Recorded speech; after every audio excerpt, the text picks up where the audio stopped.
And you gonna murder this one and murder that one. Talking all that bullshit. I'm gonna put it to you like this, yo. This is for the nerds, this is for the brainiacs, this what we deserve. Go ahead and play it back, you ain't gonna touch me, you not gonna do nothing, you are not above me. I bet you wish you was me, I know it, I know.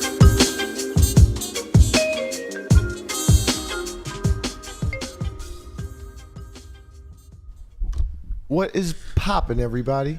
And welcome back to another special episode of the Only Friends podcast. Well, you know, it's me and my only friends, which includes, but is not limited to, someone who's down 65K to Becker, my boy, Landy Tice. I thought you were going to talk to me. I thought it was coming to me because I have new pants on. Oh, I'm very proud of you. But by new pants, it's the same one of two pants that I wear every so often. All right, well, new pants, Landon Tice. New pants might win. Still down. You're not allowed to get new pants until you're in the black. Yeah, Brian said I'm out of the family if I lost. Remember what Vince Lombardi said? You lose, you're out of the family. Do your fucking job. Do your fucking I'm job. trying, man. I went to the Nugget. I went to the gold. You went to the Nugget? I went to the I'm proud of you. I went to the Nuggly. I went to the Nuggly. I max laid the mystery bounty. At the Nuggly? For 5 minutes. They were so nice to me because I just donated. What percentage of events that you're playing do you think that you are like near max late regging? Near? Not very many. Okay. Not very many. Like the reason why I maxed the mystery was because it was a good spot to max for the golden nugget. No, I'm not criticizing. I was you're just like, how much am I actually playing? There was poker? a tone. There was a little bit of a tone. Well. Not that many, honestly. I do feel like he gets in late quite a. I get in late, but I get in at like level 4 or 5. No, not that. He That's said not max what I'm late saying. reg. You should only max late reg when like you have to. Right? No, I'm serious. Like you shouldn't be just not doing anything. Like if you're sitting around not doing anything, waiting to max late reg. It just depends. It just depends on the spot, but basically, yeah. Like I max late reg the 3K, but that was a good spot. Like they're always going to be good spots, kind of thing. But it just depends on how many people left to the money or whatever. I maxed the 5K too. Yeah, but like by choice. I think it was necessary for the 5K because I couldn't play it before. Yeah, that's different. That's fine. I'm not talking. You're saying how much have I? How much have you actively chosen to max late reg? Not very often. How many times have you laid in bed waiting for the last second to lay reds? Not often. Maybe once. Okay. Yeah. Maybe once. Like the Nuggly, I had to get there. Like I barely got it. Like friends had to get me one of the little cards that they have for like casinos. They had to get me one of those. 24 karat. While I was on the way in the Uber, he was like, "Send me a picture of your ID. I don't know if this helps, but here, help my friend," kind of thing. All this effort and you just didn't win, huh? All this effort and I busted in 5 minutes. Was that your first time ever at the Nugget? No. I was playing a tournament? It was first time playing a tournament. I was at the Nugget for the WPT thing I did last year, where Conrad and I were like doing like tours of Vegas. That was so much fun. It was like me, you, Jamie. It was like a scavenger. And then they played like the sit and go that. Yeah, I love the Nugget. It's like the Jewel adjacent. Oh my God. It's like the Nugget. Nugget. Jewel of the North. The Jewel of the North. It's like the Nugget and the Jewel. It's like, right. Do you want a diamond or do you want, nuggets of gold? Like, what do you want? Becker says he's too good for the Nugget. Amazing. Wow. Unbelievable. Wow. I was surprised. Do you think he's going to play this 10K at the Win? I hope so. It's at the Win. I mean, it is at the Win. He tends to win at the Win. Okay. I guess I should answer first, then you answer. I don't know. I'm not smart with these things. Okay. I want him to play. Well, yeah. I mean, yeah. You don't want him to just have to go play the Colossus. $4,000. I mean, you just don't want him to like end the summer 4K in profit and then. Actually, I don't think it matters. I don't give a shit. I don't think it matters. I don't have straight bets like that, but he does. So okay, question. Straight bets don't. Well, you keep saying that. Just a min cash is a 30K swing, right? Yeah, but 20. But you keep saying like you don't have straight bets. It doesn't matter. Well, it matters to him. Yeah. No, it doesn't. Like, why do you keep framing it that way? You win the bet in the same capacity. Yeah, you make money the same way, whether it's a straight bet or a crossbook. You still make money by having more profit than your opponent. It's better to have it in the crossbook. Well, it's different. There's no different strategy. I'm going to play the 10K right? But for him, if he has like call it 200K that he cashes for more than me over the summer, like in more profit, Right, there's like a number that he has of a crossbook that doesn't make it worth it anymore. It doesn't matter until you're down to like a point where you can take a knee. Yeah, but that's never going to happen. Unless... No, of course it could. If you're down to like the last 3 days and you're rocketing off a bunch of 5 and 10K turbos, he can take a knee and hope you don't cash. He doesn't have to play those with you. But like he can't do it now. We're like... There's still 25 good events left. I think isn't it as simple as like you said, do I want him to play the 10K? It's like, well, is he winning in the event? Is he a positive ROI in that event? If the answer is yes, then you don't even want that is like even that's taking it too far. You made the bet because you don't think he's winning. Like of course you made the bet because you think you're winning more. Either Correct. way. Yeah. Right. Either way, it doesn't matter. You still want him to play 100% of the same schedule as you, if not more. No. What? Why? Well, like if he's winning, you'd rather him not play anything. Yeah. If he's winning right now, you'd rather him just stop playing for the summer. You just wouldn't make the bet if you truly believed he was winning. Like you made the bet because you think that he's a dog in a lot of these fields. Correct. Yeah.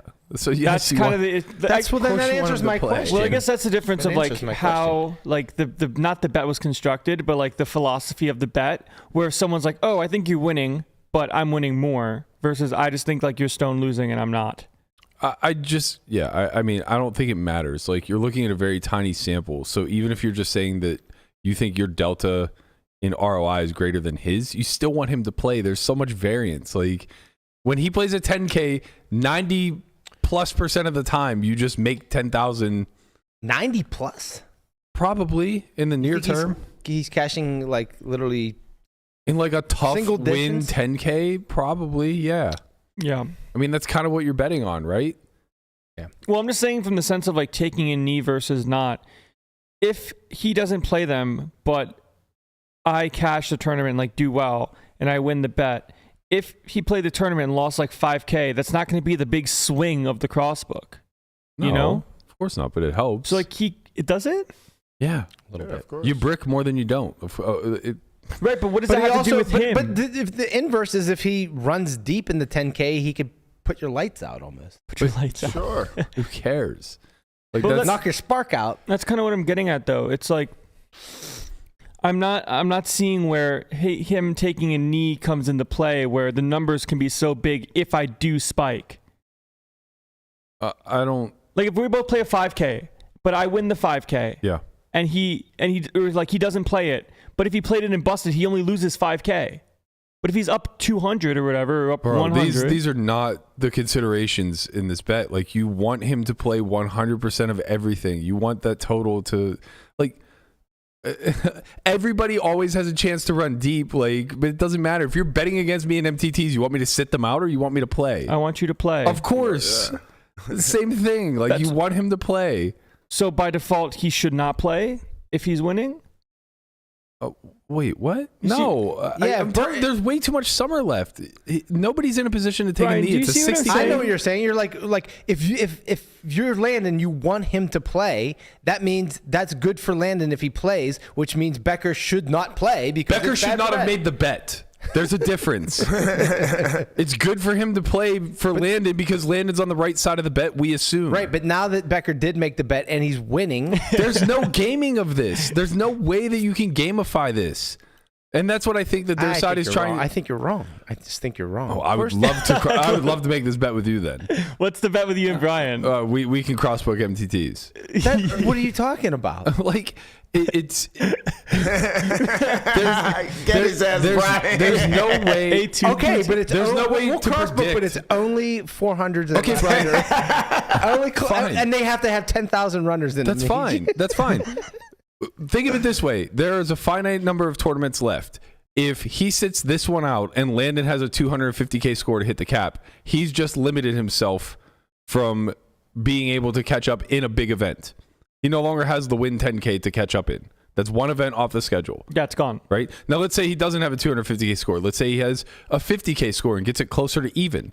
That's still one event off the schedule. And now what are you doing? Are you still sitting out future 10Ks? Are you sitting out Monday's 10K mystery bounty? You know, someone once said if ifs and buts were candy and nuts, it'd be Christmas in July. I did say that, but you're making a lot of assumptions that skew your argument. Like, I'm not. Yeah, you're saying, if Landon had this huge score and he didn't get, and then he did. Like, what are you saying? Tell me what you're saying. This is my favorite conversation ever. I'm saying that if you're saying that it's good for Landon for him to continue to play, then it's good for Becker to continue to not play or to not play. It can't be both. It can't be good for Becker to play and also good for Landon for him to play.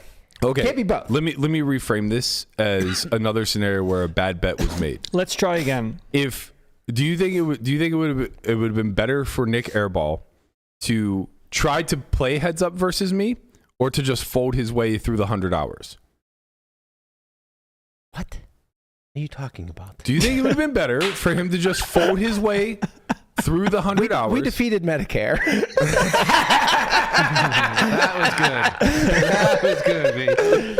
You killed that. Not enough people watched the debate. Definitely not enough people watched the debate. They watched the meme, don't worry. My point being is that once you've made a bad bet, you can't just mitigate it by not participating. I think that if it can be good for Landon because he took the sharp side of a bet. Right. I think that if Airball made this bet and he was up a significant amount on you and then just folded his way through to win the bet, then yeah, he should have did that. Right, but you qualified as a significant amount. 60K is not a significant amount with 25 plus events left. It is not.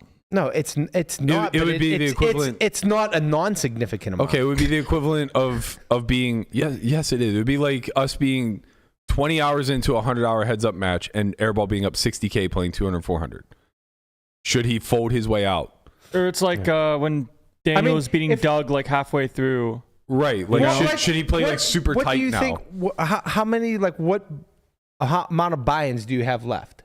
A lot. Play? Like what amount? Like roughly? Probably 150K. Okay, 150K. What is your ROI in those? Right. Like, so if your ROI, say it's 20%. Yeah. Right. That's only $30,000 on top of the buy-ins. No, it doesn't matter. It's only $30,000. That only gets you halfway to where he's at now. So don't say that $65,000 is not a significant amount. It is. But what does it matter in the sense of like the outcome of like winning and there's no penalty for losing the bet. You know, it's like if he doesn't play, it doesn't really, not that it doesn't really matter, but like who cares, you know? I don't have action on the side. This is what I mean by like side action. Like I don't lose 100K if he beats me and cashes for more. Right. Like, but he has bets like that. No, but again, like that doesn't matter. The reason why you want him to play. So the true spirit of this game is that we're a book and they are booking action through us and vice versa. Yeah. We think that we went to a window that had a bad line. And we bought ourselves at that bad line. Mm-hmm. And we're really happy to put in max volume at that bad line and get paid 100% on all of our profits. We also opened a book and we think we offered a bad line to them and they accepted. Therefore, we want them to continue to play there as well. But they believe that they got themselves at a good line. I agree with you that we want him to continue to play. Right, but they think they got themselves at a good line, so they are incentivized to want to play also. If they think that they're winning in these fields, whatever they think is not, it doesn't matter. I'm saying we're all speculating. Nobody has any fucking clue what the actual ROIs are here. But I'm saying that like from our perspective, like we're saying like what the real truth of the bet is, then if we think that it's Landon's winning and he's not, then he should not want to play. But I understand that of course he thinks he wants to play. Of course he wants to play because he thinks that has the better edge in the bet. But it's not even about the edge differential. It's like if you're just positioning yourself by not playing now. If you start to sit out in the middle, by not playing, I don't think he's going to. Sit I don't out either. By, but I'm just saying. I don't know. I don't have any anticipation that he's going to play 10K. Yeah, I was going to say I don't think he's going to sit out, but I don't think he's going to play big. Yeah. I don't think he'll play any of the 10K. And I agree. We want him to play because that gives us a better chance to catch up. I think he'll play like one flight of the 10K. He'll play like 1C.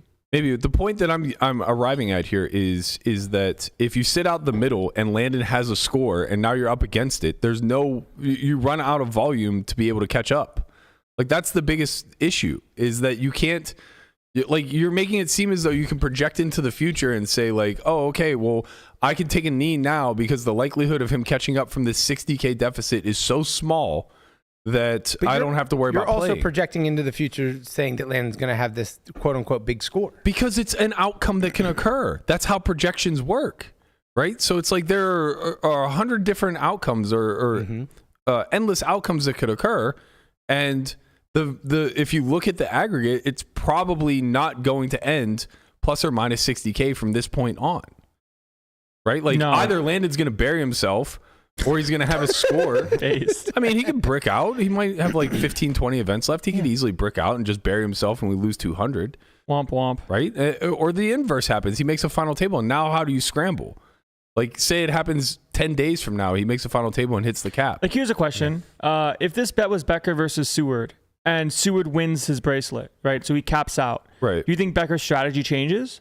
Yeah, and that's what I'm getting at. Is I think that because now he's stuck. But I think it's all reactionary, right? It's the equivalent of being in a game and changing your strategy when you're stuck versus when you're up, right? It just doesn't work that way. That's not in something like this. That's the most basic example of the framework of this bet, is that your strategy, at least from my vantage point, should remain consistent from start to finish, regardless of where you're at currently in the standings. Because every time you play, you think you're making money. I think that's short-sighted. Go on. Because it's a game. There's different variables. Everything changes. Like, for you to just say, I'm just going to stick to this strategy from start to finish, when you have a lot more information throughout the summer, just seems short-sighted. I think you're correct whenever you get down to the last little bit of tournaments. Like when you get down to like the last 5 to 8 tournaments or whatever, and you're beyond the cap, then maybe you could take a knee if like just straight up winning the bet matters. But if winning the bet matters, but that's where the straight up bets matter. Like to me, this matters nothing. Correct. Just like to me, I don't care if he wins the bet or loses the bet. I care about maximizing volume and like doubling my ROI because it's 100%. And that's the point I'm getting at, is that there was a finite number of events that you guys could play over a finite number of days. So adjusting your strategy based on stuck or not. Well, not zoom out. Like you're basically adjusting your strategy based off of the swings, right? Like you're looking at a win-loss graph, and every time you start to hit a peak, you adjust your strategy one way, and then every time you hit a down tick, you adjust your strategy the other way. That's not sound. Listen, I get what you're saying. It's like saying, well, like I'm playing in a cash game and I'm up and I want to leave now because I might lose it later. Like, correct. Right. And it's also like in baseball when people say saying, the games in September matter more than the games in May. Right. And that's absolutely just not they all true. mean the same. The value of a win is the same on day one as it is on the last day. Right. So it's very much the same in this construct. It can just play a lot of tricks on you throughout the course of it, because people love to plan and project out the future of like, oh, well, if I just do this, I can gain control over this, that, or the other. It's like, look, they came into the summer and it sounded like they had prepared to play probably somewhere around 100K worth of buy-ins just in the 10K level. And my anticipation for what I've seen so far with his inability to like fire multiple shells in a lot of the re-entries and some of the bigger buy-in stuff he's just sat out, I don't think they're going to do that.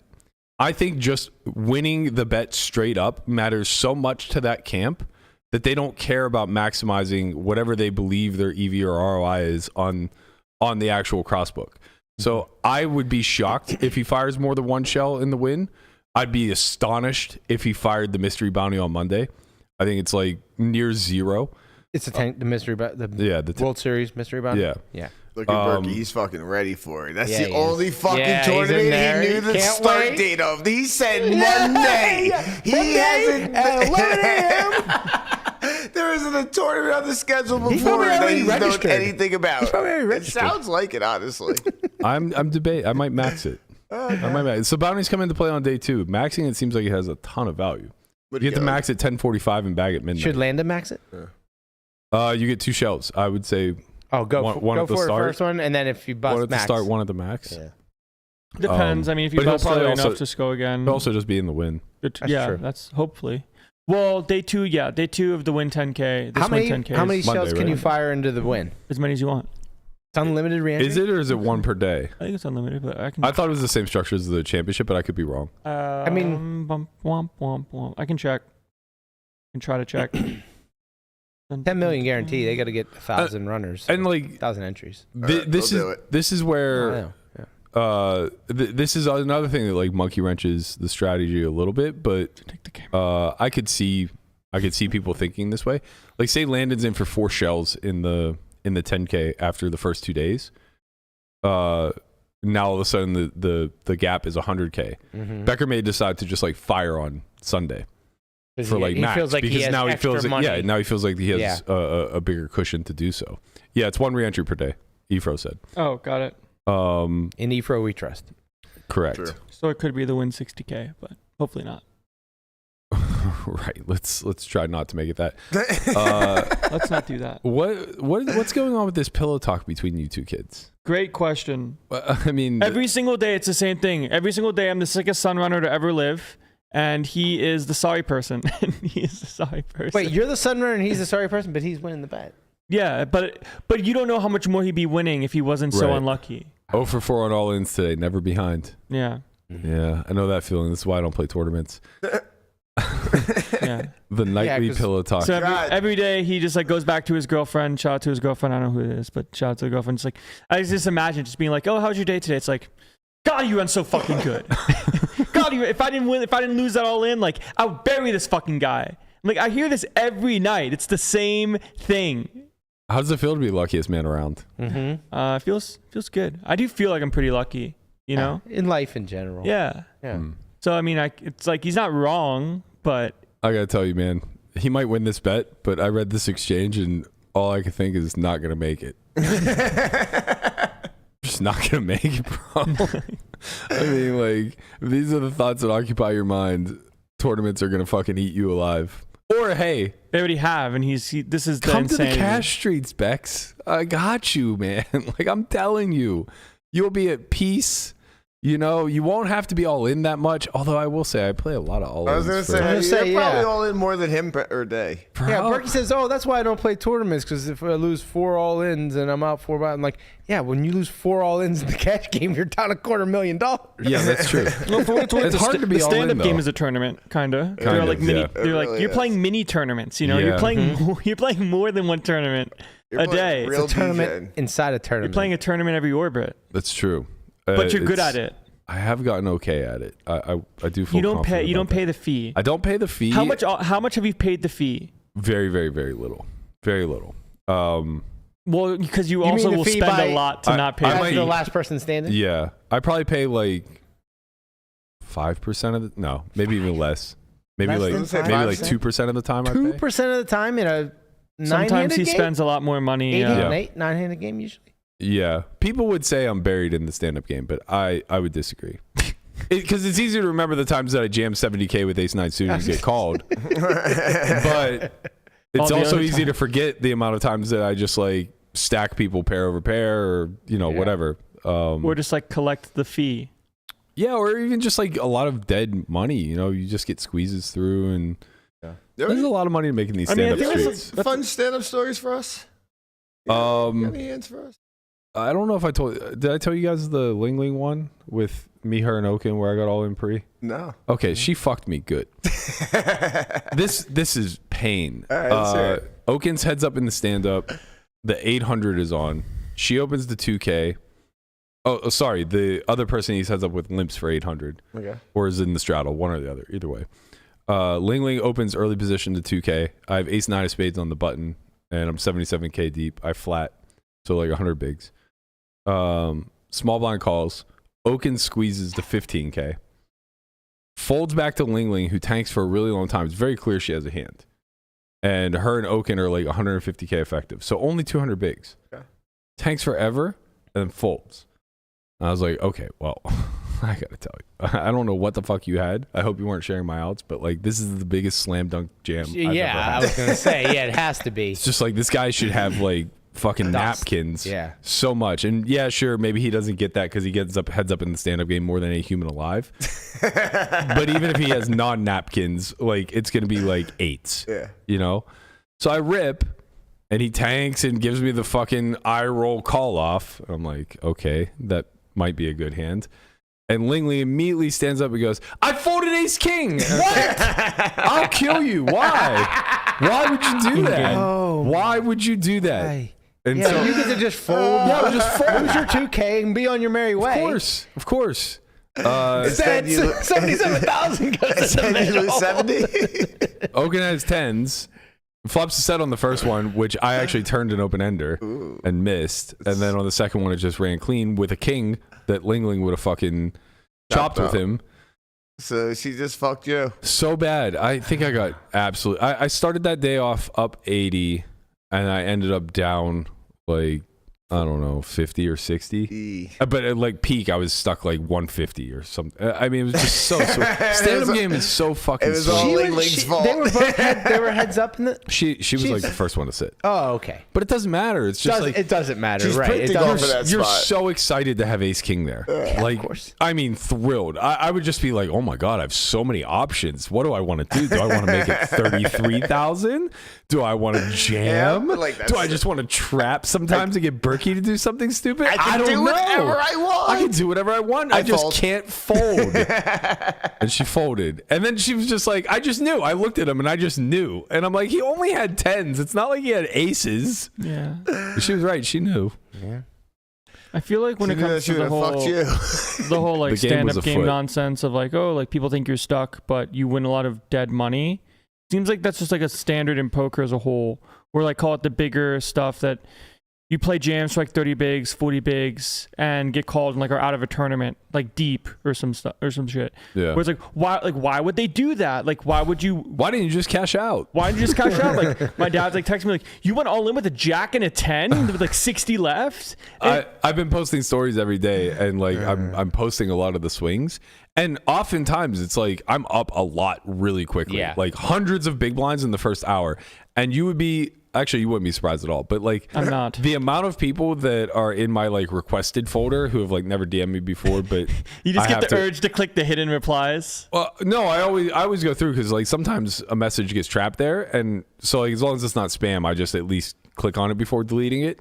The amount of people that are just like, come on, man, you got to cash out. Like, I've seen this too many times. Why do you put yourself through the swings? It's like, I agree with them. Full-heartedly. What are you doing, Berk? What do you think? I just leave after hour 1 and then come back the next day and like things are just gonna pick right up where they left off? All right, guys, I'll see you tomorrow. Well, also, you know, people see this and it's like, you know, I mean, you're playing like, I mean, you're not playing like the biggest game ever, but this is like, it's a lot of money. It's a lot of money, and it's life changing. People see you're up a couple $100,000. That's like life changing money to the majority of the people that live in this country. So it's just like, gambling is not for everyone. Right. Like, by no means am I here advocating that everybody should do what you do. Do it. Yeah. You have a little sickness in you. Henry was one of the DMs. He goes, mate. take a day off. Take a day off, mate. He goes, reading your stories gives me anxiety. Yeah. I was like, you should try living it, buddy. I'm a fucking wreck. How's your sleep? It hasn't been good. I have to be honest. Yeah. I'm usually a 7 to 8 hour night kind of guy. Get up early, go to the gym. It's been taking a bit of a back burner. The last 33% more dogs in your bed now. Not that actually allows me to. They swaddle me. Oh, that's good. I get Scout on one side, Pip on the other, and Gatsby at my feet. I can't budge. Just corpsing locked in. Yeah, just locked in all night long. But yeah, this past like 10 days or so, we've been on I've been managing the late night shift, you know? Yeah. Wow, you got promoted to manager? It's not. I don't want demoted to manager. I don't want this responsibility, and I don't know why they keep trusting me with it. Tough work, let me tell you. Because like you got to work, you got to earn your keep around there. I'm just very likely to get stuck and make the game 1K, 2K, and that's not good for anyone involved. Like they all think I joke, but every summer I say the same thing, and I truly, wholeheartedly mean it. I want us all to empty our boxes, run a cold hand, and then just live with the results. One person will be incredibly wealthy and get to continue their career. The rest of us will move on and do something better with our lives. Berkey's just looking for a way out. I think it'd be great. Yeah, I mean, Godspeed to everybody out there doing the hard work. Landon, fucking bury somebody, my guy. Dude, I'm myself. Please don't bury us. I'm trying not to. I'm swinging enough. I'm trying not to. This is so good. The back and forth is actually like so wholesome. It's very fun. I actually enjoy it a lot. I'm sure he does too. You know, it's like one of those things where like for the summer, I mean, obviously I hope he dies in game. He hopes I do too. But like at the end of the day, like after it's all over, like I have nothing against him. I have no beef with the guy. No. Just hope for the next month he's no You know what? He longer can with just us. run. He passed away. He can run like the sun. You know, on the 19th. starting July 8th, 19th. Well, my issue was that I did it a little bit too early. You did. See, you ran like the You're sun. young. A little premature ejaculation never hurt anybody. You're gonna rebound, buddy. You know.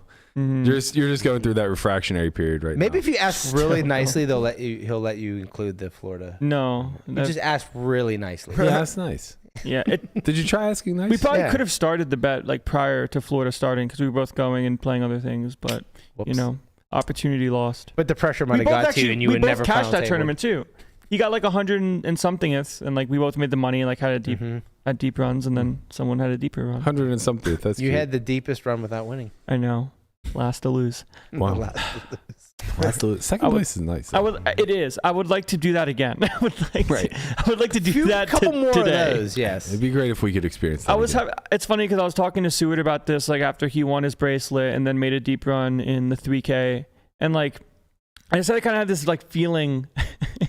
I had this feeling like walking to register the 2500. Like this is what I wanted in life, you know? Like I chose this. Like this is like the dream I chose, and like a friend said. And look at what this is all you wanted. You're all a bunch of fucking crackheads, man. You're like, you could have had anything and you chose this. Every one of you guys, you're all out there chasing the high of making a final table, being under the bright lights, having people chant your name, you know, trying to celebrate you. And if you get it once, you just want it more. Yeah, and then you just want it more. You know? That was the issue that I was kind of having. Where it's like, you know how hard it is to have one of these to like just like take a second and be like, wow, like I actually did really well in this thing, but it's so easy to go to the next one and be like, oh my God, like I didn't win, like time to play a new tournament and win. And then once you win that, it's like, now that that's over, there's a new tournament to like, it never ends. It does never end. It never ends. You're caught in the hedonic loop, you know, you're just chasing that dopamine hit. And we're all here for it. We're all betting on you. Matt, what you described sounds so scary to me. Hedonism? No. That enlightens him. Making final tables, being under the bright lights. Like, I think the money aspect of it is pretty cool, but like having the cameras on and everyone just watching you play and the anxiety of it all. You would feel it, Guapo. I'd be in a corner throwing up somewhere. Just by the way you're describing it, you would feel, but it would be like one of the greatest experiences of your life. I'd be riddled with anxiety. I don't know if it would be one of the greatest experiences. Well, after the fact. I think you might punt just to get out of the situation. Yeah, maybe. Possibly true, but then you had the experience. We have a great way of like having our entire bodies just shut down under stressful situations, and then when we escape it, we romanticize what just happened. Yeah. So he would look back on it and be like, that was the greatest thing. I can't wait to do that again. Yeah. Honestly, I loved the moment. Like it's great, but the only problem How the fuck would you know? Huh? He's been at the final table. He's been a couple. Continue. I'm fucking with you. Go ahead. I've been at a 5K final table. I've played the main on day 7 final. Oh, that's right. The main. You were the main attraction. I fucked up Moneymaker real good, you know? They had your down bad table at the fucking main stage. Yep. While me, Kuhn, Chance, and 6 other regs are battling it out on the side table. It's not about talent. It's about personality. It's not about I was fucking there. It was Conrad Moneymaker and Keith Lear. Yeah. Oh, Lear was Maybe great. it is about talent. And Coleman too. Oh, nice. Coles. Yeah, I'm sure he was loving life, just fucking counting all the dollars he's making at that table. I mean, we was having a great time. He remember when he maxed the 5K and made FT? Oh yeah. I do remember actually because he ran past me in the hall to max it, and I'm thinking to myself, I don't know if I have enough money to be max late regging this event, but I'm goddamn sure Conrad does it. I mean, I had 7,500, which was like 150%. 2,500 more than I needed. What are you talking about? He only needed like 50,000 and like or $5,050 for like gas money and like a nice meal. I'll tell you this much, Landon. I got comps from the phone. Yellowtail collar, and then ended all in game. I can assure you this: if you do make a final table and have another shot at glory like you did the WPT, we're not gonna sleep on it the way we did the WPT setup. It was like it was more less casual, right? Like it was more okay, you guys are gonna be seated over here. Wisconsin is over there. Yeah, this is the family section. Let's keep the noise to a minimum. That actually wasn't true. It was quite noisy, but it was sick. It was so much fun. If you're in the Thunderdome, buddy, I gotta tell you, we're gonna give these guys from Argentina who were cheering on the Millionaire Maker final table a fucking run for their money, because this is. I said Big Huni had rail of the year, but this actually might be the moment of the year. This Millionaire final hand. Oh my god! The moment, yes. The Americans want to deuce the Argentinians at 10. Let's see what the flop brings. Oh, deuce in the window. A 10 behind it. Justin Carey hits a set. 97% now to double up to 200 million. Flop the stacks. Franco Spitali in a world of hurt here. And an ace hits on the turn. Opening up runner potential. It's never easy. It's never easy. The chants for Messi are as loud as they've ever been. That, of course, the 10 on his back as he carried Argentina to the World Cup. Can Spitali close it out? It's an ace on the winner. And Spitali hits a full house and wins the bracelet at $1.25 million. And beer is raining down on him. Mike's wrong. Everybody is losing their minds. Man, that is so that guy insane. That guy had like 10% for sure. In the most dramatic fashion possible. Dude. Why is that? Look at the dealer. But it was the ace. I know the dealer's just like. Yeah, he just got hit with beer. And Franco Spitali is mobbed by his friends. That entire rail is an embodiment of the tortoise after drinking all day. Yeah, yes. Those are the moments you live for. Actually, Biden in the debate is an embodiment of tortoise after drinking all day. How does this guy get a duck in the window and is out of the tournament? That's gotta be the sickest fucking feeling on earth. And like it's a flip, it's like it's literally like a 51-49, but like you see a duck and it's just like, oh, it's just like 90 some. Yeah, more. I mean, like the fact that he even had a sweat. Like, how is there even a 10 in there? You know, that happened to me in a Golden Nugget tournament. Right. No, it was obviously the Argentina was behind the other guy too. It was it was like a Golden Nugget final table, and I had Jacks versus Ace King. It was a Jack in the window followed by runner straight. You go. That's why you're not a millionaire. Right. That's why I'm not a 5-figure heir. Yeah. If only that hand had gone differently. I know. I won $1,200. I could have won like $6,000. So stupid. They need to change the payouts, man. Isn't that awesome? They're like throwing beer on them. This is what you live for. This is what we want to do to Landon. I'm sorry, Landon. You're going to get beer splashed on you, but you're going to be rich. And great. I got to tell you, I really don't want beer splashed on me. You have no choice. It stinks so bad. I know. Big congratulations, Spitali. Yeah, I have. I'm over those years. He grew up. He's only double the age of the people that partake in them. Congrats to Spitali on winning his first bracelet and 1.5 million. 1.2. Or sorry, 1.2. Second place was $1 million? Yeah. Oh, okay. So it was 650, $1 million, 1.2. Mm-hmm. Yeah. Big bubble, three-handed. It was like the main in 20 whatever, where it was like 10th and 11th. Got like 650, and then everyone at the final table was $1 millionaire. Yeah. That only happened for 200. I guess, 150. Imagine it happening for fucking second to third. Right. My God. That's actually that alleviates the beat a little bit. Is you still got $1 million. It really just happened for the bracelet. And yeah, it was a $200K bad beat, but like it's 250,000. I've had $200K bad beats. That pays your taxes, man. Yeah, that's true. Well, tax money. Maybe he's in a tax-free country. Yeah, hopefully. His name's Carey. It doesn't seem like it. No, he's United States. Yeah, he's probably U.S. The guy who won is tax-free. Yeah. Maybe he had him signed for first place. I don't know. Brazil pays like infinite in taxes. That was second they get like final ravaged. table that I know about. Jamie knocked him out of the tag team. Which one? Table. Carrier or Spatola? Spatola. Oh, okay. Man, they almost won that one too.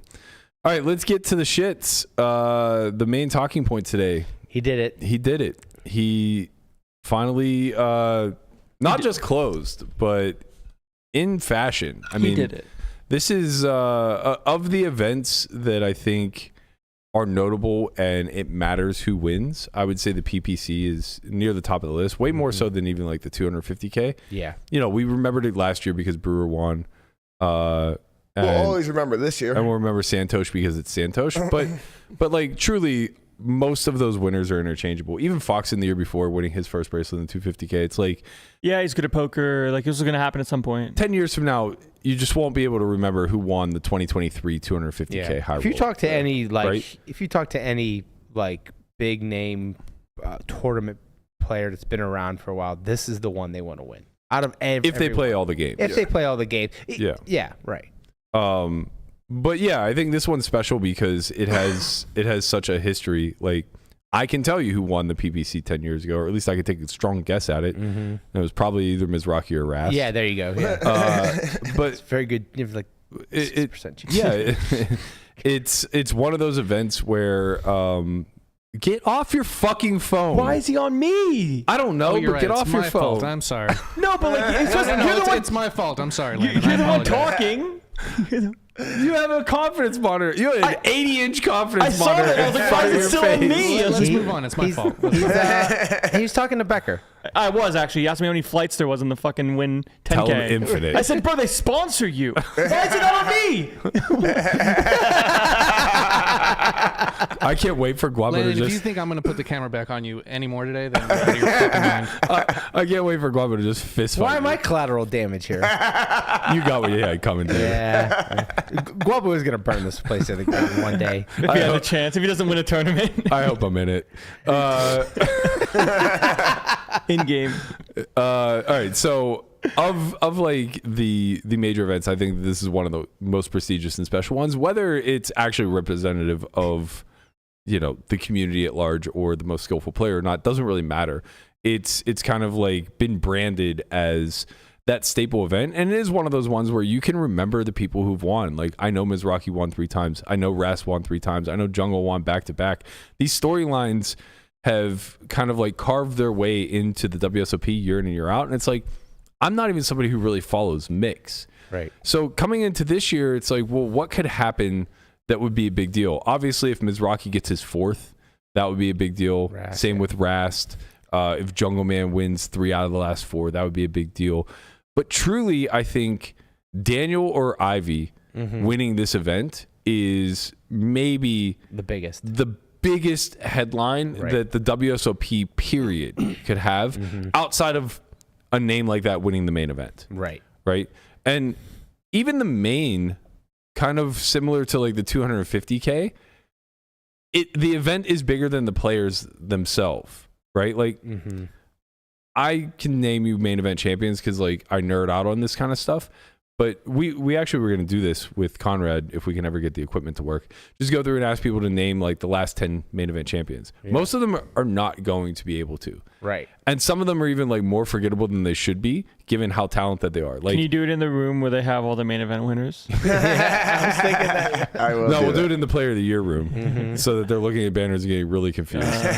Josh, are you? But yeah, it's like I often forget that Korai won the 2020. It was 2020 or 2021? 2021. Yeah, there was no 2020. It was online. Right. So it's like even I will kind of like overlook that one, or I can't remember the older gentleman's name who won it in 19. I can never remember his name. Hussein. Hussein. Hussein. Yeah, Ensan. So it's like, you know, you start to forget because it's the actual event itself, right? Not necessarily the players, and it very rarely highlights the biggest names in the industry. Outside of, you know, going back to literally Moneymaker's year where Ivy bubbled and Action Dan's at the final, you know, and everybody had a fucking nickname back then. And I think like the fact that it was on ESPN then and they would replay, there's always a replay of it. You would just catch it randomly. Like it'd be so much easier to name like 2003 to 2012 than it would be from 12 on. Yeah, very true. Very true. But the PPC is special. Like, we don't get a chance to showcase these events nearly as often, especially outside of the World Series. Even like the championship events for each of the horse disciplines, they don't garner that much attention unless a major name makes it, right? Like the triple draw championship got a ton of attention because Ivy and Mercy are there. Right. Ivy wins it, right? Yeah. Big deal. Who won the 10K Raz? I mean, we know because we covered it. Yeah. We know Brandon Shack Harris was at that final table because he's our friend. But I don't even know if it was streamed. Maybe.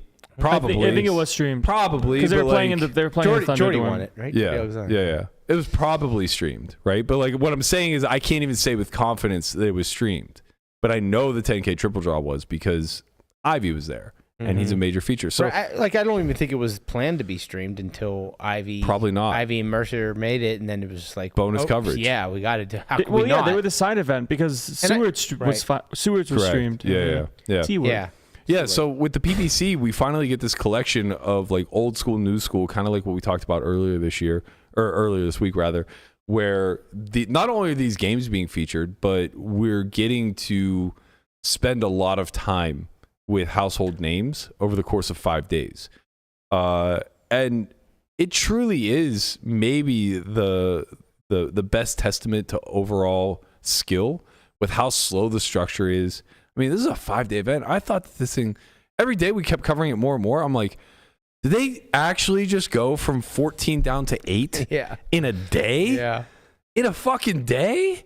Like, what is going on here? And then 100 levels, man. Yeah, you realize, they're trading min bets back and forth for a lot of fucking hours. A lot of split pots. Yeah, a lot of split pot games. Like, this shit takes some time, you know? It's true, man. Like, everyone that, like, plays mix that, like, has been around for so long, that's the tournament they want to win. Right. It's like, I will win this tournament one day kind of thing. Right. So I think the prestige that goes along with this particular event, coupled with the fact that it's been 11 years since Daniel won his last bracelet, coupled with the fact that Ivy now won his 11th to move into second place this year, like almost reigniting that sort of competition between Hellmuth, Ivy, and Negreanu for the WSOP. I mean, look, we've seen D-Nex grind his heart out for the last 5, 6, 7 years at the series. He doesn't need to for the money anymore, right? Like, he wants to collect the accolades. He wants to be in that Mount Rushmore of MTT players, specifically with the World Series. And the World Series is such a fucking special beast because it doesn't matter what you're doing on Triton. It doesn't matter what you're doing in the PokerGo studio. It doesn't matter where you even fall in the top 10 of all-time money list. What matters is how you perform over these 45 days. Right. Like, who has the most WPT wins? Who knows? I don't know. Darren Elias probably. Maybe, yeah. But like how many? Darren Alti. We know who has the most bracelets, right? Yeah. We know who has the second most bracelets. Right. Like, that's the best. That's a great way of framing it, is that Hellmuth's relevance throughout the rest of the year is all predicated on how he did in his last World Series. Right. A guy like Josh Aryeh is, thought to be an elite mind in this game, and he very likely is, but he doesn't really play big stuff, the World Series. And that's great. We literally have characters that emerge and become like relevant in the community for good because they perform over this 6-week span. Yeah. And I think that really speaks to like how romantic this time period is, how important the WSOP is to the community at large, and just how critical storylines like this are when someone like Daniel does emerge. And that's not to take anything away from a guy like Bryce. Bryce winning this, especially after how bad he's been fucked in this event in the past, would have been a monumental story, but just not to the degree of D-Negs doing it. Right? D-Negs is D-Negs. He'll always be. Right? Like, he's at the top of the food chain when it comes to like poker personalities. But this is also a feather in his cap, right? Like, this is kind of like one of those milestones that for him, it feels like more for him. Yes, He like, wanted this really bad, and he got it. I'm speaking for him a little bit, but like, this is one of those milestones that I would imagine in his mind secures his legacy. Yeah. Right? Like, I think that there would be a part of him that would just be like, God, I really want to win the PPC before I'm done. Whereas, like, which he said. Yeah. And I'm sure the main event was a part of that list at one point. But it's just grown to a degree where it's not. When there's 10,000 people in it, it's just like, it still might be, you know, but like from an achievable to non-achievable in like rational sense. Yeah, you get realistic at some point, right? Especially after he got 11th. Imagine he wins the PPC. It's like, I'm so close. All I need to do now is win the main. Right. Cap it off. He actually was close in that. I mean, we can't forget that he got 11th in McKeon's year. Yeah. And suffered like a terrible beat to bust final table. Yeah. Right. Everyone always thought like he had the final table locked up, and that does kind of show like the potency of his character in this space. The picture of the year that year was him collapsing on the floor after busting in 11th place in the main. And like those moments are actually so memorable, I would say. Right? Like I would think that for years to come, we'll remember that Daniel won the PPC in 2024. Right? More so even than Jungle winning it back to back in 22 and 21 and 22. Wow, dude, it's because of Thomas, man. Did Raz win last year? I believe so. Maybe. Yeah. Okay. Because then he got inducted to Hall of Fame. Yeah. Yes. It's funny because Thomas keeps making those memes, and then Daniel wins something. Right. Like Doug made the video that like Daniel was like losing in tournaments, and then he wins tournaments. Yeah. And then Thomas makes meme of Daniel not winning a bracelet for 10 years, or in like WSOP vlogs, and then he wins the PPC. Right. So Thomas is spite is a powerful Thomas motivator. is fueling the spite. So whatever we need to do to get you angry, what do we got to do to bring the Hulk out here? Well, remember when this whole thing started about him like sucking at live poker? He went out and won a 400. That's true. I know. Yeah. You know? You said I was bad at poker. You are bad. You suck. You can't win tournaments. All you do is fucking listen to the machine. You suck. I'm so mad right now. You can feel the fury. What if I keep calling you the fridge? I know. I gotta change it. Lenny. I can't change the fridge, dude. Lenny will do it. Yeah, Lenny. Honestly, not like Lenny. After the Hey, Lenny. Hold on. Let Lenny finish. it's funny because like It's only funny when Brian does it. It's hurtful when me or Conrad does it, but when Brian does it, it's actually It's like funny. a little endearing. I don't care about the fucking Lenny. I care about the fridge, man. I can't do this anymore. After the series, I'm locked in. Want some ice cream? I'm locked in. No, I don't want any of it anymore. Okay. I can't Stay take hard. it. This is day one. This is day one. I can see the. It's I can see the switch day one. flipping. It's not day one. The switch flips after the series. No. But it's all encompassing, right? Like, sure, you're not gonna go start training tomorrow, and you're not gonna, whatever. But like mentally, it's already started. Oh, it's been there. I can't take it anymore. And you're gonna take that out on the felt. Take it.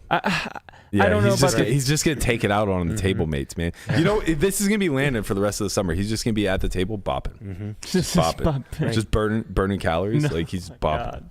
They say lift heavy Catch shit. him. So if you stack a lot of shit, what do we just? Oh my god! Guapo's revenge. Damn, Guapo. What is this? I don't know what this is. It's a mice and Oh men. damn! Look how happy he is. I'm so happy for Guapo. Look how happy he is. Go back. Bring it back. Guapo, you totally redeemed Lenny's yourself. very happy. That's the point, man. He is happy. That's why you're Lenny. He's a happy guy. You're a happy guy. real happy So guy. take him Real out back. happy. What did he do? He didn't deserve to go that way. What did he do to get wrecked? I don't know, man. I don't remember. It's been so long since I read the book. I just remember like the cartoons on Looney Tunes. Did he like? Where he like grabs Bugs Bunny by the neck. He's like, I'm gonna love him and pet him and hug him and kiss him and squeeze him. What did he do? Did he killed somebody in game? I don't remember if it was somebody or something. Because if it was a thing, he's probably not going to get Squeeze taken me, out back. I You know? I don't know. I mean, If it was like a mouse, like they're not going to be like, oh, that's it, I can assure you it wasn't a mouse. right? Because there was mice. You know he, what? he liked the mice. It was a Let's man. all get together and read the book or watch the movie. a book Fantastic book. book Yeah. club. Fantastic. We've gone way off the deep end. So Daniel So Daniel, gave a pretty endearing exit interview with Dre Renee. Emotion, relief, tears, all of it, because it's really been a long time, you know. And I love playing, and I always want to win, and this has always been my favorite event to win, you know.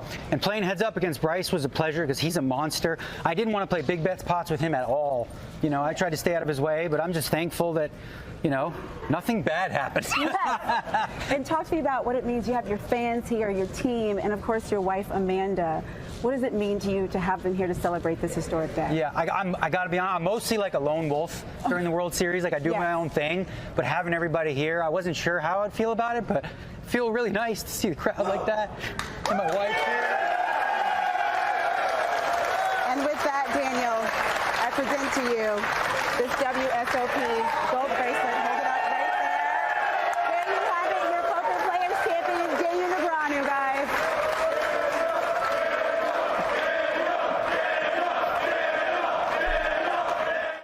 I know we're not actually a sport. But sports are awesome. Yeah. They're so awesome. Right. Like, You could tell how much that meant to him, like the emotion in his voice. Like, it's such a big deal to have these things in our space. Well, in any space. Like when I'm saying sports are awesome, it's like sports curry those moments more than anything else, right? Like they're just so competitive, and you spend so much time and energy and so much dedication from your entire life to get to this one monumental moment. And if you're lucky, you get to experience it. And it just all this outpour of emotion and celebration and all that comes out. We don't get that often in poker. We get the robot. That's why people love tournaments, you know. Who's just much like, variance. Yeah, you know, we get Sven, who's like, yeah, I mean, my makeup is now erased, and I get to play a 500 ABI moving forward on my own. I look forward to saunas and smoothies, man. I look forward to saunas and smoothies and having 3% of the next 250K, where I will have all the profit chops. And it's like, you know, we can't care. Like as an audience, we just can't care. Right. And it's scary because I don't know that the torch ever gets passed. It might just die with Daniel. I hope not. You know, because like, is Jason going to be 50 grinding the World Series, you know, chasing bracelet? He's not doing it now that much. He doesn't care. And I say Jason, but like you can plug in like 4 or 5 Jasons, but specifically like Kuhn or Mercier. Like, are they actually going to care 20 years from now? Probably not. So it's like, is that a bad thing? Because some other people will. Yeah. But yes, some other people will. But like, how relevant will they be to the space? Daniel is poker. Like he is defined as the face of poker. So when he finally is not, right? Like Doyle's legacy was passed on somewhere along the lines. Like he became the Godfather, right? And once he was solidified as the Godfather, that opened the doors for the next generation to kind of rise off of what he had built. And then we saw characters emerge like Daniel, Esfandiari, Helmuth, you know, Antonius. The list goes on, right? And they all have varying degrees of impact in this community. But from that collection, 1 or 2 names really rose to the top. It was Ivy, Helmuth, and Negreanu. And Negreanu currently is by far the biggest personality of the most active with the community, the most like going to places, doing things like not just series wise. He's the guy in almost all lanes, right? Like Ivy's in the shadows, Helmuth is in Silicon Valley trying to get his next VC venture off. I mean, just look at the audience. Like that looked like the main event. Right, and those are strangers. Right. Those aren't family. Right. So, of course, he had, his wife. I'm sure they were there. Yeah, right, I'm sure he had some friends of him, but there's a lot of fans. There's people that were there because they wanted to see Negreanu win his 7th bracelet. Right.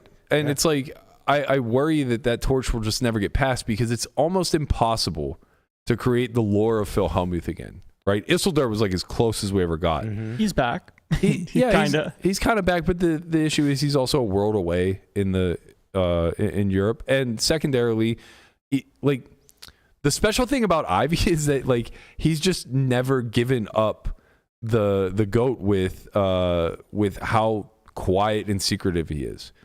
Even to this day, like he managed to find himself in a fucking weird, seedy underground scene in Macau that we know nothing about. You know but what I mean? Guys like Negreanu and Ivy, I mean, they're not that old. They still have a lot of good years left in them to play. Right, but like where does it?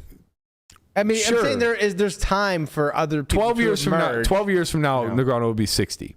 Okay, like that was roughly. So you got 12 years to have, Right, but the point is like I what don't happens after that? How could you Like, just where skip does- over 2 generations of the torch never being passed and they expect it to be passed? Yeah. Like something special would have to happen. And that's like kind of the fear, right? Is that we've run out of black swan events in this space to have it keep booming. A lot of people, I was talking to Chris George about this in DMs, and he was kind of saying, like, echoing a lot of what other people had said, where, well, I think once it gets regulated nationwide and a lot of these online companies come pouring money into marketing again, like, we'll see another boom. It's like, yeah, you're right. We'll see an uptick. We'll see a mini boom. It's like pandemic time online. Sure. No, it was mini sick. boom. But it's not a bit.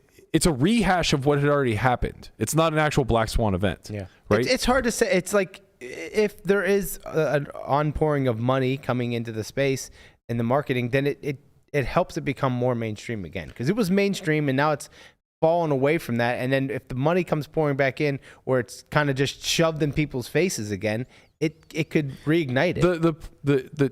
The issue with that framework is the assumption that just because online poker is legal, that the companies will be pouring tons and tons of money into it. Online poker is legal in certain areas, and there's no money being poured into it. How do you view like the Game of Gold type of stuff that came out, like doing like small things? It's all of these things help with retention. All of these things help very minimally with growth. But the point that I'm arriving at is that the moneymaker boom was initiated by a collection of things happening all at once. Right. It was truly a black swan event. Yeah, it was. The whole card cam was invented. Satellite winner wins. Online poker just began. Yeah. And a man named Moneymaker won the World Series of Poker main event off of a $40 satellite. Yeah. Do you think that no money's being poured into it because these sites just have strongholds right now? Partially that. Partially they're not monopoly? making the kind of money that they could if it was nationwide, right? Like if it was, But I think the challenge becomes that we'll never see a worldwide site again. I don't believe, just based off of what we've seen with rest of world, where they're all segregated to some degree, right? Like Spain is Spain, France is France, Italy is Italy. Yeah. So like they're pretty much doing intra-country. I mean, there is rest of world sites, it's just not in the United States. Very few. GG's not. I mean, yes and no. Like Spain is isolated to Spain. Like they're. What about like ACR? ACR is like, yeah. But like it's like us playing these sites. Like Spain is not allowed to play on there. They just choose to. You're not going to see what happened with Full Tilt and Stars. Correct. Again. The regulation is once regulation gets put in, like walls get built where segregation then starts to begin. And the bigger point I'm trying to make is like even if we get intrastate across the nation where every state has its own business, I don't know that we ever get to interstate again, where it's just coast to coast and all the liquidity is shared. Yeah. But in an ideal world where let's even say that happens, that's nothing new, right? So like, yes, there would be growth. Yes, there would be a small boom, but I don't think we suddenly see like a DNEGs emerge from something like that happening. Maybe not. Right? Because there's going to be a bit of a dilution that takes place. There are going to be major brands, minor brands. They're all going to be trying to sign pros, very similar to the FTP, Stars Days, whatever. Point is like, for us to see a massive boom again, it has to be something unpredictable that hasn't been done before, right? Similar to chess. Chess saw a tremendous boom off of something as simple as the Netflix show, Queen's Gambit. Yeah. Right? Like that coupled with the pandemic exploded interest in chess, right? So whatever it is that brings us back, if there is something that brings us back to mainstream, it's going to be unpredictable. It's going to be, a string of events that occur. But if we remain status quo, I think the popularity of the game, I think that the face of the game might just die with that generation. Ivy, Hellmuth, Negreanu. And honestly, like it really does speak to how important they are to us now that we kind of overlook. Like if they just all stopped tomorrow, they had decided like, that's it for us. We're hanging it up. Like don't play bracelets anymore. Don't interact with the community. Just go live like the quiet life. Much more the latter, right? Because Daniel and Phil, Daniel and Helmuth specifically are not living quiet lives. They're living very, very, very public lives. They're very entrenched in the space, right? And Daniel's an ambassador for GG. He works with WSOP, so like he has obligations.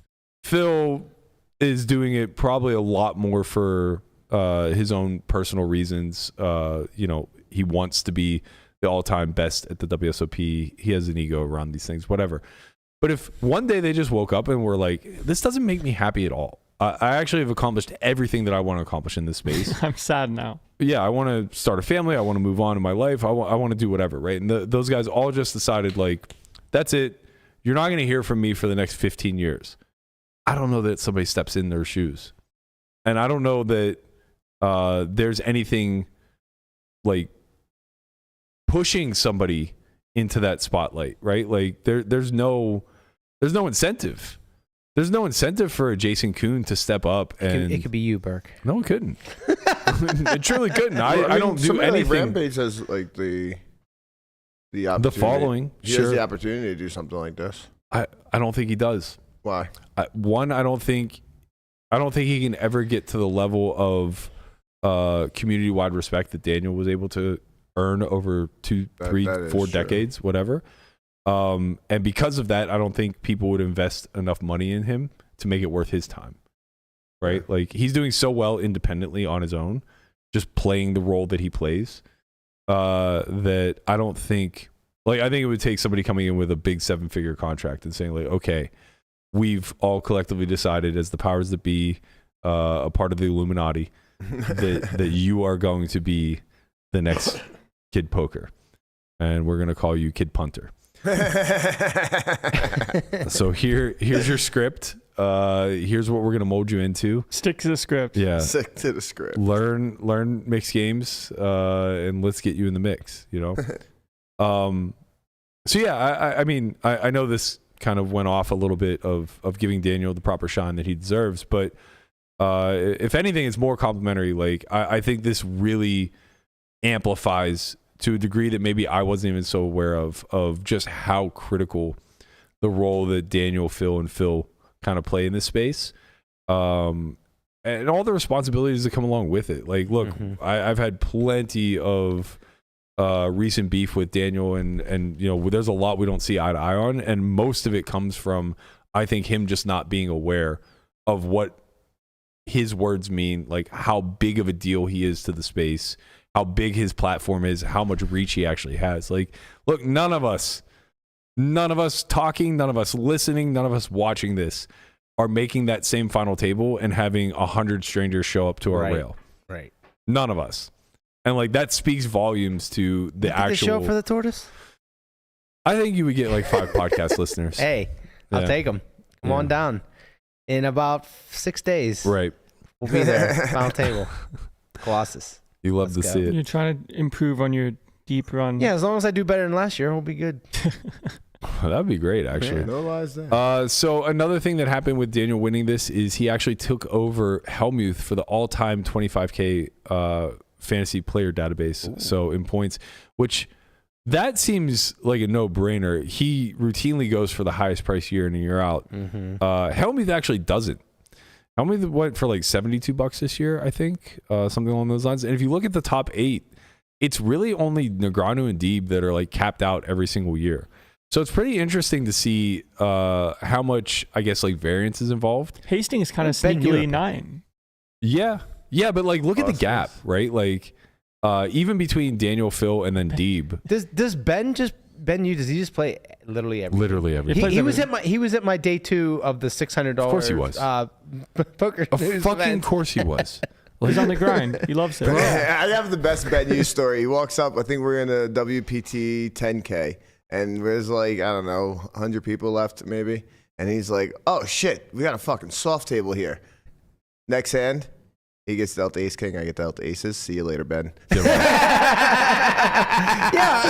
go. It's fucking meant to be. I loved every moment. I go to look up my table, and I'm like, "What the fuck is Ben you doing at my fucking table?" The professor. Yeah, he's there. I lasted 4 hands, so it didn't matter. Yeah, GG.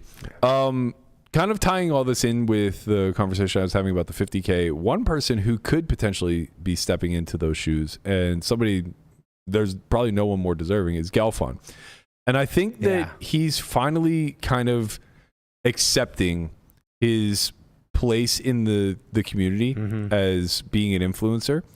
I see Galfond as like a hybrid between, I guess, like maybe Ivy and I don't know, like a Rast or somebody like in the sense that like he's so thoughtful and great at the game, but he's also very quiet and reserved. Yeah, it takes a lot to be a Daniel Negreanu, and I like right. You have to first of all, you have to have the talent, right? That's hard enough as it is. Then you have to like have the personality. Then you have to want to be in the spotlight and want to like reach out to the community and be a part of it, right? All these things have to come together in one specific person. It's very hard to do. Yeah, I agree. So along those lines, actually in 5 minutes, Galfond is premiering a new YouTube series on his channel. I believe it's going to be a new episode every Friday for some amount of weeks. And it's basically going to be a bit of a docu-series on who Phil Galfond actually is. Both Landon and I were interviewed for this, so it's going to be a fun project that we're going to get to watch unfold before our eyes. I'm not even fully sure of the framing of this, but it sounds like it's a bit of a deep dive kind of into how Phil got to this point in his career, what he plans on doing moving forward, his family life. Sure, it's going to be fascinating. Backstory. Yeah, it's going to be a great watch. Can't recommend that enough. There goes my mouse. Did you watch his Isildur video? I did. It was really good. It's really good. There's a couple documentaries. Jesus. Docs. Man. Just say docs. Documentaries. I'm glad they didn't put me in the presidential debate. All this yapping. Yeah, they did a couple. My God. Documentaries. I just keep wanting to say docs. Wow, you. I think there was one on Brunson and one on Ivy as well. The one on Ivy is really good. They made Google Docs on them. Don't get me started. You know what? I'm in the muck. Get me in the muck. Let's get out of here.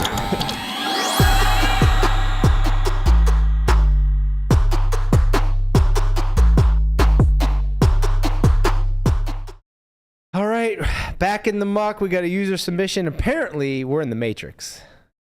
We are in the Matrix because this one comes from. Is it Zeus again? No. It comes from Agent Smith. Agent Smith. Okay. So they are playing, I believe, as soon as 2-5, and folds. We have 6 of spades, 6 of hearts in the cutoff. We open to 20, and the small blind calls and the big blind calls. We go 3 ways to the flop of 8 of diamonds, 5 of clubs, and deuce of hearts. Checks to us, and we bet 25 into 60. Small blind folds, the big blind calls, and now we turn a set of 6s with the 6 of clubs, putting 2 clubs out there, and now we're led into for 75 into 110. And this is kind of where our decision lies, what we do. We decide to just call. The turn is the 9 of hearts, putting a one-liner out there. Now we're check 2, and now we decide, can we bet? Do we bet? How much do we bet? We decide to bet 125, and we get called by a set of deuces. Ooh, I think this is good. I think this play really good. So actually. I think it's good. Yeah, their main concern was, and I think it's like the turn. Like, do we raise the turn for value here? And on the river, like, do we go big? Do we go small? I think we can go bigger. Right? I think we go bigger on the river too. I was thinking like 75, 80%. Yeah. So the main where they're in the man. Where they're in the muck. Yeah. They recognized right away. They said I have a clear bet here. So they understood that they had a clear value bet on the river. 67, 50, I don't care, but you found a bet when people are like, oh no, a straight got there. But you checked. Yeah. Right. Yeah. I think this is really well played. So I think it's good too. I was just wondering, like, like the turn. I would raise turn also. Right. I don't know. Yeah. I mean, it can't be bad, right? Mm-hmm. Maybe it like mixes kind of thing. because like a lot of the hands that when you get led into from big blind, I imagine are going to have a lot of equity. So you are like building a pot at the same time your equity does become unclear on a good amount of rivers, right? Like a 9 is bad, a 7's bad, a 4 is bad, a 3 is bad. So all these cards that like make you kind of unsure whether you can value bet the end. Yeah. But if you like flat but and then the river's clean, you can still get all the money later. You know, like the river's a jack. He gets bet. He jams on him. Well, if the river's clean, regardless of what line you take on the turn, you can get all the money. Right. But if the river's not clean and you've raised the turn, it's pretty unlikely you're going to face the river donk. So depending, right? His thought process was on the if turn. the guy's good, yeah. His thought process on the turn was that like he was kind of like debating on between raising and flatting. Do I want to like maybe keep his bluffs in, or do I want to like get value from his better hands? All the bluffs have equity. Yeah, there's no equity bluff here. There's always a flush draw. There's always an open-ended. There's always it's not just like you don't want to keep 9-10 in. That doesn't benefit you at all. Right. Because if it improves to a pair, who cares? It also probably doesn't float flop. There's multi-way after bet call. With backdoors, bet fold. If you have 9-10 diamonds. No, what do you mean? It was button or cut off small blind, big blind. So small blind fold. So he's betting into 2 people. Yeah. You can't just peel 10-9. I mean, if you have 10-9 with a backdoor flush draw, like you're not folding. Well, the small blind folded too. Yeah. Small blind folded, but like you can't just always call these hands. Oh, you're just gonna fold 10-9 diamonds? I'd probably do something different. Maybe raise. It's a good hand to raise, right? Sure, but you're never folding. But I don't think I would peel like in that. I don't think I would peel. I think I would raise. It's a good hand to raise. I don't care what you would do, but I know you would never fold. So, but I also wouldn't lead the turn. You should. I mean, maybe not with 10-9, but like turn's gonna have a lot of leads. I'm pretty sure big blind can lead every street. It feels stinky. I don't think he can lead flop. I think he can lead flop. Really? I don't think flop, but I think turn. I think if it was 8-5-4, it'd be different. But 8-5 deuce is like not connected enough where overpairs can still just like ravage for imposition. I agree with Landon. It feels like there has to be a straight combination. 8-6-5, 8-5-4. Those are obvious lead spots, but like these low connecting boards, you'll play donk. But what 2-pair does he have? It doesn't matter. He has 2 combos. Like betting ranges like. Yes, strategies are built off of value, but like that's just a human way of saying high equity. So like, if he has like a lot of 6-7, 3-4 pair plus, that's why if a straight exists, leads happen more often. It's not because we have so many straights. It's because we have so many high equity hands. We have pair plus a lot. I don't think there's that many high equity hands on 8-5 deuce rainbow. I tend to agree, but I wouldn't be shocked to see like these low boards just have leading frequencies. Like when we're just capped at like really one pair, like we could just get raised at ad nauseum. Yes, you can get raised and just like, pure, not pure. Not pure. Sure, but not pure. Like pure raise. Connor's playing a different game. Like the higher range raises the lead. This is the misnomer that people like. This is the problem with everybody trying to simplify strategy all the time is they see something that they feel like is either imbalanced or not a thing. And the assumption is that the response is you just get to purely do the opposite. Right, yeah. And that's just not the case at all. Everything is built around the equity. Right, so if you don't want to raise 6s here because the guy leads, like it's not good for 6s to raise. Precisely, like you don't want to just like raise into an 8. It's like sure, or like 7s, like you have ace 5 or king 5 suited. It's like okay, the big blind doesn't have a lot of really great hands like 8s, 5s, and deuces, but he has them sometimes, and then he also just has like a bunch of 1 pairs that are sticky as fuck. So it's like you can't just like start blasting off with ace king high here, and just trying to like position yourself to get an 8 to fold by river. You just take a price. That's just not good strategy. Right. So it's like, but at the same time, I still don't think leads exist. But anyway. All right. Well, I cheated, and I know that they exist on this board. Heads up. It's not heads up though. I understand, but like you can't do that. That's like cheating me. Well, you're saying, oh, I looked at something that's not the situation at hand, and now I get to do this, so I'm going to do it multi-way. I'm not saying certainly there are leads. I'm just saying like in the multi-way environment, oftentimes you play leads a little bit more frequently because of the remaining because of the other ranges that exist. If anything, I would imagine small blind definitely would have. I'm saying this with a high degree of certainty, but I'm very confident small blind would have leads here because his range is much more condensed. So the amount of sets that he does have make up a larger percentage of his range. He'll still have a little bit of overpairs, like 9s and 10s. Yeah. And he'll also just have like a lot of high equity, and it benefits him to get the pot heads up. I'm not saying that, like, when I say gets the lead here, it's probably like, maybe 10%, maybe 15. Would have to have somebody running a multi-way solve, but I feel pretty confidently these low boards get led, is all I'm saying. That's fine. Keep talking. I have to share the screen. I always forget. Guapo's moved the camera over to me. Yeah, get it on over here. Let's let Landon. Text Becker and ask her if he'd lead. Ask Becker what he would do. I don't know what Becker would do. Yeah, I mean, they're playing a different game. I'm going to have a new course coming out called Assy Leads. And we're going to start with the 8-5 deuce rainbow board. There you go. But, yeah, so anyway, case in point is I think that leads could be played by out of position here, but that's not really all that important. Right. I think the turn lead makes a lot of sense. Yeah. I think that's definitely going to be a thing. I haven't looked ahead past the flop, but I'm pretty confident that'll be a thing. Well, I mean, the issue is that deuce is going to check raise flop pure. It doesn't exist in theory. Agree with you there. Mm-hmm. So like he's just like fantasy land. But it's not about will deuces have a lead. It's will there be a leading range, and I think the answer is yes for turn. Because it's not about deuces. It's about what the six. It's about what the six does to the. The leading range on the turn is going to be huge. The turn. I mean, it's going to be like it's going to be like 40% or something. Like for a small size, you don't just get the lead big. I don't think the size he chose is good. You don't get the lead big. He bet 75%, a little bit more or a little less. He basically hand played, and that's another reason why I think like we want to raise turn. Did he? Yeah. Because like deuces would just pure check raise if he's hand playing. He forewent the check raise and now says good hand, big bet. Sure. Like he's not going to big bet there with 9-10 or 8-7. No, but he's also going to have like straight sometimes. He's going to have like pair plus a draw sometimes. Like everything he has a lot of equity. Yeah, we have a lot of equity too. We do for now. Like we're never dead. We're never dead. I don't think we're going to see pocket eights here really ever. We're never dead, but there's going to be a lot of bad bad river distributions. Like a club is bad, a four-liner is bad, and there's a lot of those in the deck, and you still get to stack the guy on a clean one. So I like flat. I think I tend to disagree a little bit that he has as much coverage through the B75 as you're implying. Like I agree with the way you're range assessing in like a general leading range. He's saying he has a value hand. Right.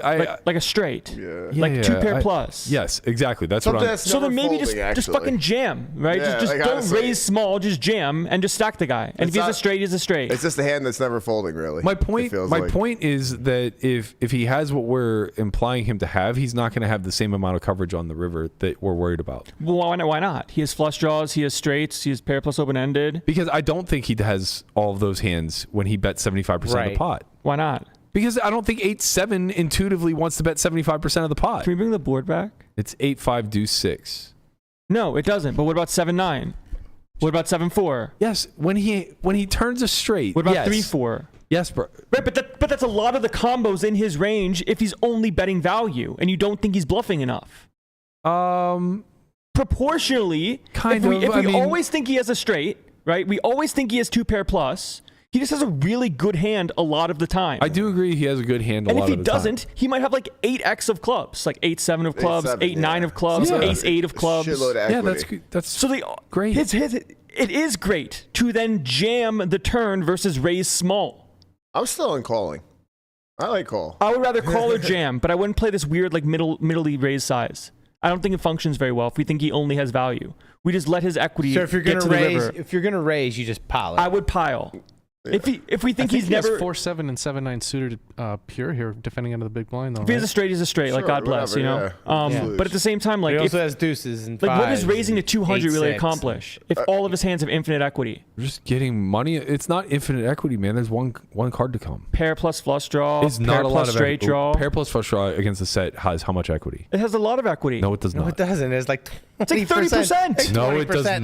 Like 20%. Pair to flush draw. Yeah. Yeah, well, against a set. 20%. Yeah. Book. It's not 20%.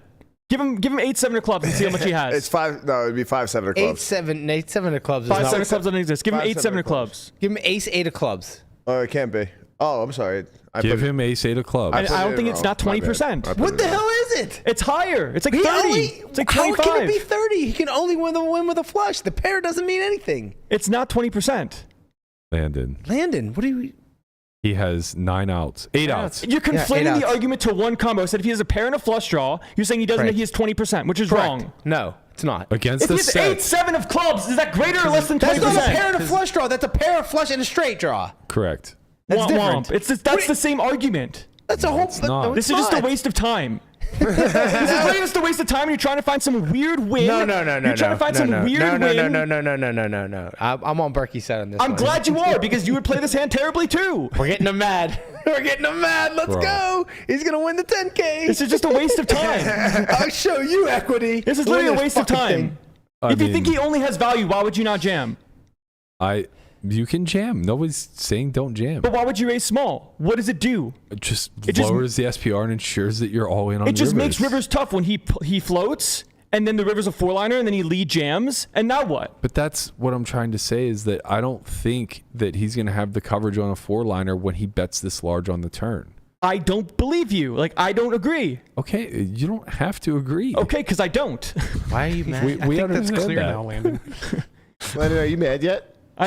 He's getting there. It's just fucking nonsense. I'm on your side, buddy. Don't worry. Was the most upset guy today. I thought that was going to be me. It's I just stand fucking with nonsense. Landon. It's just fucking nonsense. He just fucking yaps all the time and says nothing of relative value, and then just does whatever he wants to do. And then something bad happens. He's like, "Oh man, I think I fucked up here, and I probably should have just jammed on the guy." Because I have hand conversations like this with you after you lose big pots in Bobby's room. He's just whining all the time about, "Oh man, I should have just jammed the turn, man. I knew he had so much equity, and then the flush got there." He sounds just like you playing 2-5. He is the exact same, just a little bit older and a little bit bolder. That's the difference. Here we go. Now we're good. That's the only difference. He is just like you. Don't let him fool you. Oh man, we've had it. Fucking hell, man. Let him cook. We really are in the Matrix. He's broken. Unbelievable. Fucking hell, man. He's fucking broken. This is over. so good. So you like jam then? It's not 20%. It's like 24%. Ace-8 of clubs? Yeah, I don't think it's 20%. Buddy, it's What is just a 18. flush draw with 18. one to come? I don't do numbers like this, okay? Jesus. These numbers don't matter. These numbers literally don't matter. I mean, just a flush draw is a little less because the 8 of clubs would be no good. Yeah. But yeah, it's not 20%. Go to the fucking man. machine. It's not. I can't. This Yeah. is so good. Go to the machine. Oh man, Lenny just fucking cooked. It's unbelievable. It's incredible. Okay. Wrapping up our unreal. takeaway here. I think the hand is overall played well. I think sizing wise, I would just whatever raise you choose on the turn, I would raise. Whether it's jam or fucking click, I don't care. I would just raise turn. Seems like a pretty good spot, but calling whatever. River, I would go a little bit bigger, probably closer to pot, but like whatever. As played, obviously we can't run it multi-way, but we're just assuming that the big blind's range is unchanged based off of the small blind calling, which may be true, maybe not be true. Doesn't really matter that much. Does get to play some leads if it's a heads up pot here. Just has a lot of coverage on this texture. And if we look at equities as they break down, we can see that he actually has the equity advantage. In spite of the fact of in position having all the overpairs, he just has a greater concentration to sets. He's not at that big of a deficit at overpairs, assuming he's calling correctly and has like hands like jacks and tens. And then he just has a significant advantage in top pair, under pair, et cetera, et cetera, et cetera. So could play some small leads here. Don't have to. Check is fine. Can you remove them? No one's leading in multi-way in this spot. Sure. When have you ever seen somebody lead on 8-5 deuce playing 2-5? All the fucking time. No, man. you have not. All the fucking How much have you played 2-5 in the last 30 years? I see people lead on fucking. I see people lead on king 5 deuce. Like I don't know what you're talking about. Yeah, people lead. People just like the I fucking see bet. that. I have seen some wild. It happens all the time. People lead on like I'll see like it'd be like ace king deuce, and they'll just lead into you. So I gave the size that he chose, which is B40, which now he's not allowed to bet because Landon took all the leads away. He's not gonna lead. It's multi-way. Where in what game is someone to be like, oh man, like I get the lead now? We're obviously at a pretty big equity disadvantage in spite of being at a bit of an I guess we're at a nut advantage. It's close. I mean, overpairs are worth a lot, right? Close. You just probably just change. The issue is the size that we. Well, the issue is not a heads-up hand. But anyways. Well, so the size the machine wants to choose is 67, but I reduced it to B40. Yeah. I imagine if we go 67, we bet even less often. In any event. It's probably not that different. Thank you, Jason. Jason Schellenberger said leads happen all the time at 2-5. When was the last time you played 2-5 is the better question. I gotta go with Joanne. Fucking Muppet. I gotta go with Joanne, huh? You seem to know an awful lot about somebody I played a lot who of 2-5 and nobody leads. They just lead when they have When good. have you They lead. Hide the fuck out. You've never played a lot of live 2-5. You just said that shit there. I played a lot of 2-5. I've played more 2-5 in the last 4 years than he has. I know. You have not played enough 2-5. I used to before I played tournaments. I played a ton of live cash in Florida. Was 6 years ago, buddy. That's 6 years ago. Yeah, it was. No. You're 25. Yeah, I started playing poker and I left college at 21. Okay. 20. All right, 5 years ago. Yeah, so you're using 4 years. I mean, since you've been in Vegas, I was playing 1-2 for the first year and a half. And you didn't know shit about Vegas, you did not. And nobody led any cash. Yeah, you played zero cash. You played zero fucking cash. Zero cash outside of online. I played cash. Lana broke me. That doesn't count. That was like a week. Not even. It was assessing. It was one session. It was assessing. She broke you and you left. It was one session where he played 20-40, and now somehow he knows everything about 2-5 space. It was a long week. I ravaged a bluff with 10s. All right, let's go. I got to get to the Colossus. Sixes obviously is going to be one of the hands that we choose to bet here, even more so than like 5-6. So this is all fine. Deuces, as Landon said, mostly going to exit through check raise here. So we should be facing, when we don't face lead, we should be facing some check raising, and it's mostly going to be for small. I guess that's because the nut advantage is like really close here. But when they continue through a call, I imagine the 6 is going to get led quite a bit. Probably by hands like 8-7 of clubs. Oh, actually, no. And the big size is now chosen. So his size is actually good. Wow. Oh, no. Wait, what's wrong here? Something's wrong here. I'll tell you what's wrong here. You took the leads away. Yeah, there you go. I was like, there's no fucking way. No, that's not what happened. You didn't take the leads away. I had programmed in the size that he chose. Oh, okay. So yeah, if you go... That was his only option. 24. This is why you can't just go big lead. It's why it's small lead. If you go quarter or big, it's just going to choose quarter. Yeah. So it's pure small. This is why you can't go big lead. For like a third of the range or so, or about a third of the time, I guess.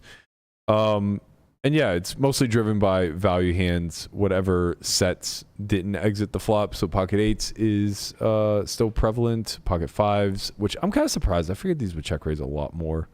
I guess it's because in position doesn't get to bet that often any longer once we take the leads away.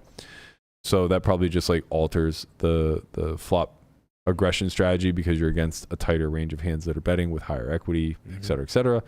So when we force it to use the big size, we can see that it'll probably start building this around sets and straights, I would assume. Yeah, so a little bit of deuces, a little bit of 8s, a little bit of 5s, and then mostly like 9-7. Big blind doesn't even have 4-3, I guess, or 7-4. Or if they do, they exited through check raise on the flop. So not as much nutted hands as maybe was implied by my co-host. But nevertheless, you know, there are some. So when we face the B67, you can see that we raise about 10% of the time. We jam 1%. So he got that right. We jam with not 6s. I'm so over this nonsense. 6s do play pure raise though. Just want to get the money in now, kind of thing. No real surprise there, I don't think. But yeah, all the sets pretty much playing pure raise with the exception of 5s. 5s is like what it's utilizing the call. So I guess we can just like look at pocket 5s then. Analyzing this the rest of the way through instead of locking. I mean, I guess I can lock. It's not that hard. So let's say call half, raise half. Come on, give it to me. There we go. All right, so we'll lock for 6s, just continuing through a trap some of the time. And then see what happens when the river one lines. Wizard's been slow lately. It's so funny. Something takes like 15 seconds. Yeah. It's like, God damn, this thing is laggy. You get spoiled with how fast it is. I wonder if the turn was like a offsuit queen or say the queen of spades, if we still find ourselves raising turn with sixes? Yeah. We have nothing. Huh? We have nothing. Oh, I'm sorry. Yeah. Yeah. We turn this. And they probably don't lead as much with the queen. Correct. All right, so we should be facing bet here almost always. You can see all the good. So this is what allows us to value bet. All the good hands are supposed to just bet river. Yeah. He's very unprotected when he checks. He just mostly has like 9 and 8x. That's pretty much the only things that check, which should probably limit our bet size. I imagine we jam a lot less now because we can't get called that much. Yeah, so we only jam like 5%. Pot is like the most prevalent, with 2/3 kind of being the in-between. You can see whatever sets we have want to go the 2/3 side. Oh, no, that's not true. They want to go pot. Hands like 6-5 for 2-pair want to go the 2/3 sides. But pretty much all 2-pair plus is betting here. Queens are even going thin for value. Yeah. I think that's for value. Has to be. Yeah, it has to be, right? Because it's just 9x and 8x that's checking from the out of position range. So a lot of this is just like very skewed, but I actually think the river response is pretty true to form, though he does have more protected hands in the checking range because he's scared to bet set. He's still really capped, right? So like wouldn't advise going for value with like queens, kings, or aces, but very easy spot to go for value with like 2-pair plus. Yeah. I think like if we have 8-9, I think we have a hand like 6-5 even. We get the bet here. Sizing probably a little bit bigger when we have set plus or a 7. I think we can go pot, but nevertheless, I think the framework of how Agent Smith here. Why is it an Agent Smith, by the way? Because he's just one of them. There's a whole bunch of them. Yeah. Well, I think he played this pretty well. Landon would even say to perfection. So give that man a green check mark. Good job. There you go. We got him so fucking tilted before he's going to play goddamn 10K. That's what you need. We said we wanted to get him mad. No, the thing is like this is a daily occurrence with him. It's always somebody. He's just always beefing with someone. I'm busy. Busy beefing with someone. He's demanding that somebody validates that 8-7 of clubs is not 20% equity there. I don't give a shit about which that. We know it's not. But anyway, this is definitely a daily occurrence where Becker feels the need to text him every single day and say, you have any idea how fucking lucky you are? He feels the need to text me every single day and say, listen to these 6 people I'm having hand history fights with right now. Wait, by the way, 8-7 of clubs is 31% against sixes. Yeah, nobody would argue that a fucking combo draw isn't higher equity. Yeah, okay. Ace also, was only also 18. by the way, 31% won to come, not that high equity. You say that now and then you lose a 200K pot and then cry. Am I wrong? It's not fun to lose 200K. Doesn't mean that it was the wrong. No, but then you whine about it and go, oh man, I should have just jammed the turn. What? Give me an example. Such a gaslight. When you folded, when you have the second nuts and you pay and you're like, oh man, I should have folded the second nuts when he just has the nut flush, huh? Yeah, that's just me belaboring a fucking losing hand. Yes, this is what you do all the time. What are we talking about? Coping. I don't understand. We've moved on to coping. Our coping techniques. What are we dealing with here? I don't get it. I'm just going to start texting you and tell you have no idea how fucking lucky you are. Thank you for putting that music on. Let's do that instead. Becker, if you got my number, shoot me a copy pasta of what you send him every single night so I can just start doing the same. And just 11 p.m. every night. You have no fucking idea how lucky you are. I won 100K again today. You have a fucking piece. This is such a dumb answer. It's all so dumb. It really is. I hope you guys enjoyed this one. It's Friday. Whew. It was worth it. That's going to do it for us today. Don't forget to head over to our Discord channel if you want to submit your own in the muck. Also, episode 3 of Poker Out Loud released this past Monday, and a new course by Andrew Brokus is going to be launching next week. So be sure to look forward to that. We'll be back somehow, some way next week. Maybe less one Landon. We'll see. Maybe less one Guapo. I don't know. I'll be in day 2. Things got hot in here tonight. We'll see you guys on Monday. Peace. Later, squad.